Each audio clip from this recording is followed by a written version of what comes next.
Madam very good morning madam. Very good morning madam, మీకు skin మీద pigmentation ఉండేది, మీరు వెస్టీజ్కి వచ్చేటప్పుడు బాగా బొంగు మచ్చలు అనేది ఫిగ్మెంటేషన్ ఉండేది. మరి ఎలా క్లియర్ అయింది మేడం? మన వెస్టీజ్లో ఏం యూజ్ చేశారు మీరు?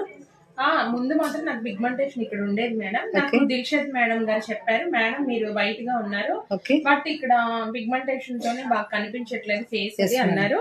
ఏం వాడాలని చెప్పండి మేడం అని అంటే డీప్ క్లెన్సింగ్ ఆయిల్ యూజ్ చేస్తున్నాను రోజుకు 2 సార్లు. స్కిన్ ఫార్ములా 9 లో deep cleansing oil, skin formula 9 లో డీప్ క్లెన్సింగ్ ఆయిల్ తోనే నేను క్లీన్ చేసుకుంటాను ఫేస్. సోప్ అనేది నేను వాడను. నెక్స్ట్ పడుకునే ముందు బ్రైట్నింగ్ క్రీమ్ అనేది నేను వాడతాను. ఓకే, డైలీ 4 months వాడాను, నాకు తగ్గిపోయింది. ఎలా మేడం? జస్ట్ అప్లై చేసేది, జస్ట్ కొంచెం లిటిల్ బిట్ తీసుకొని అప్లై చేసి పడుకుంటే చాలు. పడుకునే ఎలా ఉంది మేడం రిజల్ట్? ఇప్పుడు చాలా వరకు తగ్గిపోయింది మేడం. చాలా వరకు తగ్గింది, సూపర్ గా ఉంది. వెస్ట్‌కి వచ్చిన తర్వాత నా స్కిన్ కూడా బాగుంది అంటే నా skin super madam. Thank you madam.